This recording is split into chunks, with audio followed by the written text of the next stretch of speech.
Kaugnay naman sa naging traffic sa bahagi ng North Luzon Expressway, makapanayam natin si Assistant Vice President for Traffic Operations ng NLEX, si Robin Ignacio. Robin, magandang umaga sa iyo. Good morning, Sir Igan. Kumusta yung monitoring natin ang traffic sa NLEX? May mga area pa bang may build-up? Opo, itong araw na to, ngayong madaling araw, wala na po tayong pag-build up so far na nararanasan. Bagamat mula po nung Friday, Saturday, Monday at saka kahapon talagang na-monitor po natin yung dagsa ng ating mga bumiyahing mga kababayan.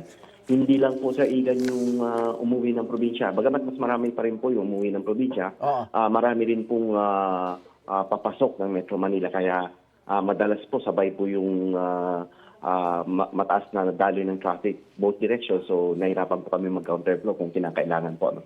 At yun nga po kagabi, kahapon, nag-umpisa po na mag-build up po yung ating traffic bago pa magtanghali at tuloy-tuloy na po yan hanggang kaninang madaling araw around between 2 to 3 a.m. po naubos yung ating volume dito sa loob ng NLEX. So sa mga oras mo ito, medyo maluwag-luwag na po?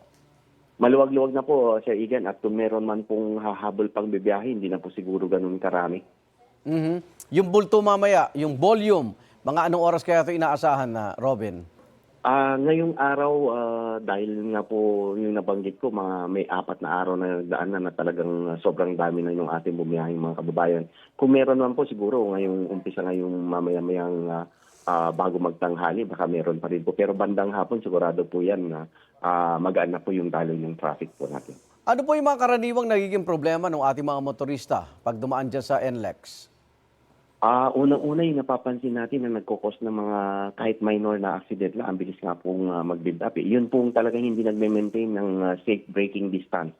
Okay. At kung ano naman po yung masikip na yung daloy ng traffic, yung pong biglang lumilipat po ng lane. So, nami-miscalculate po ng mga sumusunod na sasakyan. So, karamihan, ganun po yung namomonitor po natin na nagkukos din po ng mga minor accident. Yung RFID natin, easy trip, yan. Mag-isa na lang yan eh. May aberya pa ba? Opo, meron na po tayo mga gumagamit ng 1 RFID, pero meron pa rin naman po kasi yung dating mga RFID kung dedicated po dito sa easy trip or sa AutoSip, pwede pa naman pong gamitin. At so far, wala po naman tayong na-monitor na malaking concern sa RFID. Paalala lang po. Ayos naman po dali sa traffic sa ating mga RFID lane. Opo. Sa Robin, paalala lang po sa mga papasok tsaka palabas ng NLEX. Opo, yun po. Napakainam pa rin po na bago bumiyahe, kailangan nakapaghanda yung ating mga motorista. At sana po na-check nila na nasa tamang kondisyon yung kanilang mga sasakyan. Ganun din po sana yung magdadrive nasa tamang kondisyon. At kung pwedeng mag-monitor nga po ng traffic para po kung talagang merong masikip o sobrang sikip na daloy ng traffic at kaya naman po nilang i-adjust yung kanilang pagbiyahe ay mas mainam po na gawin po nila yan. Maraming salamat, NLEX Assistant Vice President for Traffic Operations, Robin Ignacio. Ingat po. Salamat po at magandang umaga po. Igan, mauna ka sa mga balita, mag-subscribe na sa GMA Integrated News sa YouTube para sa iba't ibang ulat sa ating bansa.